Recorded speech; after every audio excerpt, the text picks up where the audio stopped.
massage complet du corps à l'huile chaude de sésame bio.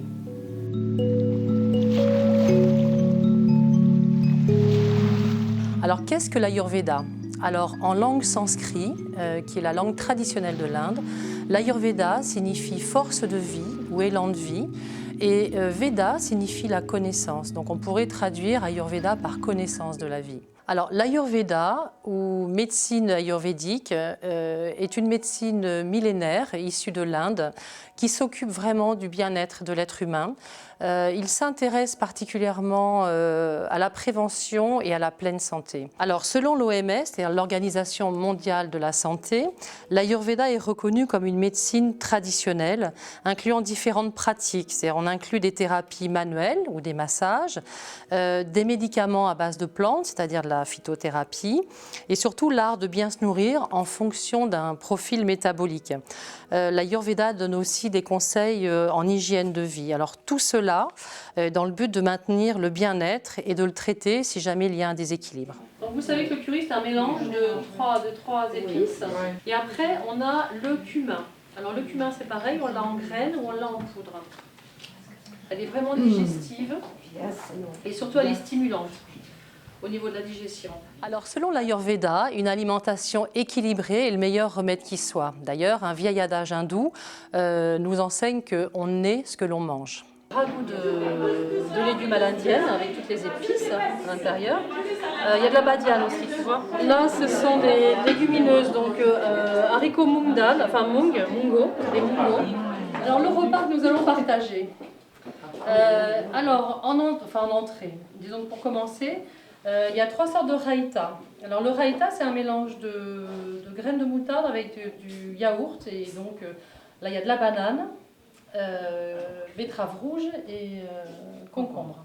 J'organise aussi, dans ce cadre-là, des ateliers de diététique ayurvédique où là, on va pouvoir découvrir réellement l'art de bien se nourrir, tout simplement, qui en général est suivi de la dégustation d'un véritable repas végétarien ayurvédique qui est composé de légumes, de légumineuses et de céréales, qui sont les trois composantes essentielles d'un repas végétarien ayurvédique.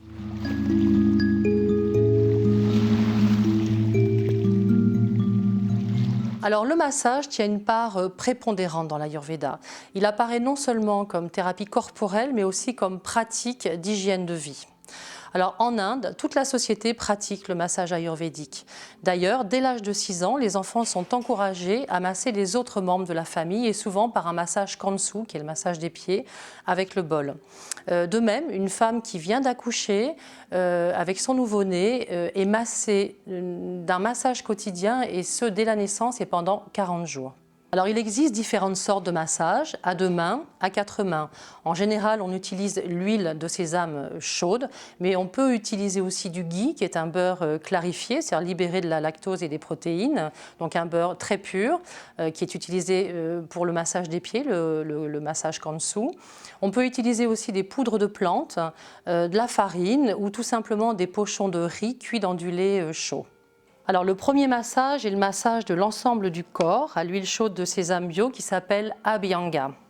Il apporte une détente complète, élimine les tensions, énergétise le corps et élimine la fatigue. Et élimine bien évidemment les toxines. Il accroît une meilleure gestion du stress. Le massage des pieds ou massage kansu s'effectue avec un beurre donc clarifié et un bol appelé kansu fait de différents alliages, alors dont le cuivre, le bronze, le zinc, l'argent ou l'or. Alors particulièrement relaxant, le kansu favorise l'élimination des tensions. Il restaure le calme et rétablit le sommeil tout en évacuant le stress. Il apaise vraiment le mental et ce massage dure environ une quarantaine de minutes.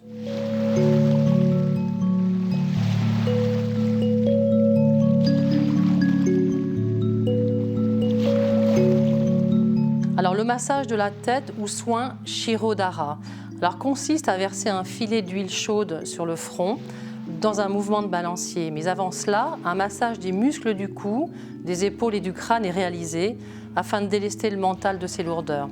Cela calme vraiment le système nerveux central. Les bienfaits du Shirodhara, c'est problèmes de stress, de nervosité, d'insomnie, de maux de tête et d'un mental trop agité. Il faut savoir qu'en Inde, dans les hôpitaux ayurvédiques, cette pratique est très connue pour l'épilepsie, l'hypertension ou même la paralysie.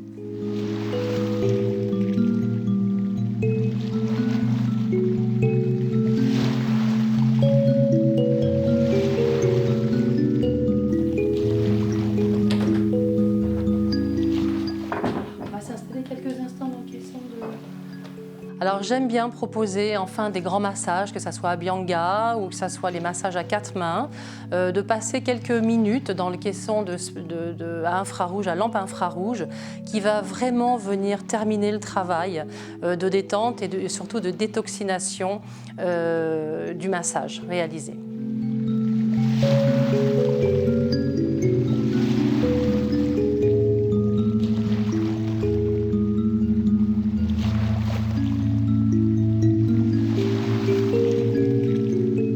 Alors je vous attends à mon cabinet pour faire des massages ou bien des mini-cures, parce qu'on propose des mini-cures pour les gens qui souhaitent bénéficier de plusieurs soins à la suite et avoir ainsi un réel moment de détente. Le cabinet Ananda se trouve au Dock de la Négresse à Biarritz.